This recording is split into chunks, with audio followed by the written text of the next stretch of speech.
Well, greetings all from snowy Denver. Soil moisture is a good thing.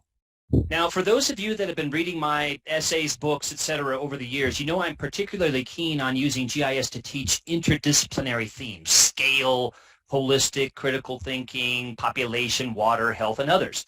So today's two activities I'm going to share with you all will guide us through and fit squarely into that overall mission. Plus, they'll feature some not brand new, but fairly new capabilities in ArcGIS Online.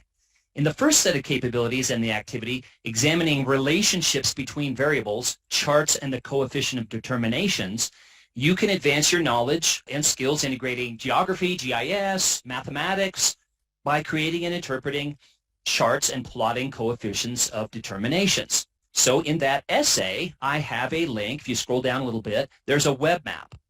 Imagine that, a web map in ArcGIS Online. Now, I am particularly keen on using interesting data sets. I know all of you are as well, and there's no shortage of interesting data sets. For example, here, not just Colorado, but elsewhere, a lot of students are interested in going climbing, hiking. So here we've got the Colorado 14ers. These are the 14,000-foot peaks and above. And many of you know that I actually have a data blog called Spatial Reserves that talks about where to find data, how do I know if it's any good, and societal issues like copyright and ethics and so on. So in this map, you've got, according to this data set, which is a key phrase, right? We always have to say that. According to this data set, we have 58 peaks in the data set. One of the variables in there, one of the fields, is difficulty of climb. The difficulty is an index in this case. The difficulty is an index. It has to do with several things, this difficulty rating. It's an index from 1 to 58, and it includes things that you probably would expect to include in such a thing: climbing duration, challenges inherent in the trek, terrain stability, cliff exposure, presence of a trail, the elevation gain, and the total round-trip hike distance. So the difficulty is really an index that incorporates 6 different criteria. Is there a relationship between elevation and difficulty? So to find out, we're going to create a chart and create a coefficient of determinations fit on that chart. I love this. Let me just have a moment. I love this. The coefficient of determination is, just as a reminder to some of us anyway, is a statistical measurement that examines how differences in one variable can be explained by the differences in a second variable when predicting the outcome of a given event.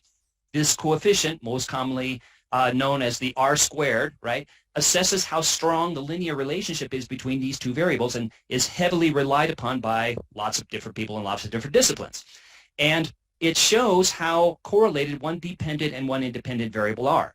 So the value should be between 0 and 1.0. The closer to 0, the less correlated the dependent value is, and the closer to 1, the more correlated the value is. So if we go to the right side of our layer, we've got to have our layer active, right, to see the tools on the right-hand side.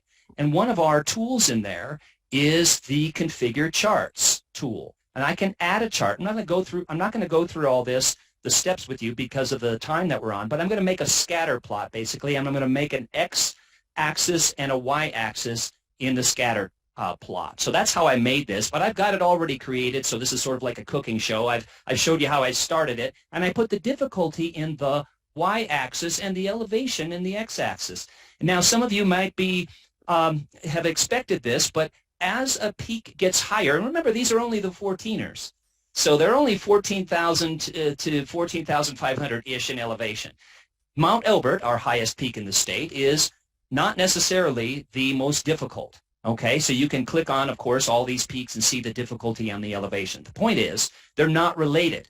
Okay, well, that's interesting. Well, what about this? What if we then look at another layer, and I've got this same state, so Colorado, USA. Okay, I've got some county level data in here, and I've got some, Brian, I talked earlier about, oh, this is kind of boring at the beginning. Okay, this is kind of boring, right? You've got, let's turn off the peaks. We've got some county centroids in there. Okay, so inside there, if I make that layer active, I also have a chart that I created in the same way. I've created a scatter plot, and then inside the scatter plot, I said I want to fit that R-squared. So in this case, I've got the median home value and the median household income. It turns out the R squared is 0.7. So 70%-ish of the household, the home value is explained by the household income. Kind of makes sense.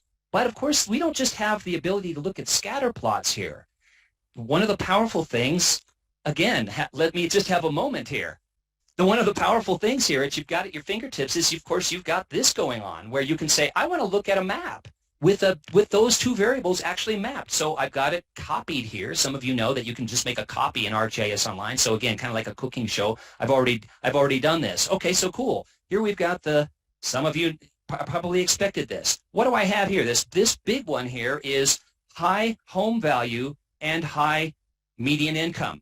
Aspen, Pitkin County, not a place where a lot of geographers and GIS people have a home, right?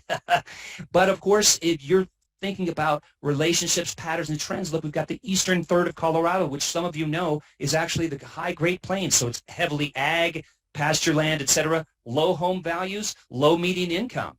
Okay, so you've got, see what I mean when my goodness gracious, this is so amazing to be able to do this. So now I can say, oh, well, I'm going to look at this, and there's that point there, Douglas County, Colorado probably, and there's Douglas County, here's Elbert County. So I can click in the chart to get the related variables on the map. And then by extension then, okay, what about an area you care about? Okay, some of you are seeing the layer that I've got here in the upper left, ACS, the American Community Survey. That means I've got tract level, block group level, county level, even state level, but it's kind of good to get a little bit of a larger scale. I could do this for anywhere, right? I could do the same thing for California or Illinois or Metro Chicago, etc., right, with this median home value and median income. And I can also look at other variables. Are they related? Are they not related? So I think charts are still rather underused in ArcGIS Online, and I just wanted to share that. This is a really powerful technique to not just teach GIS tools, right, but it's to teach relationships, patterns, and trends over space and time. I absolutely love this. Okay, I'm going to go to the next element that I've got to share. Let's just take a pause. How's everybody doing? Everybody okay? I'm not looking at the chat box right now because I've got my screen here on the map, but you'll let me know if there's questions, right, Ken, Serena, and others. Now, the next thing I want to do is, and also model how it can be used in instruction. And that's why I've got these sort of essays out there. It's sort of many of my colleagues where we've got sort of mini lessons really on a lot of these tools where we take a tool, kind of like what we do in the higher ed chat,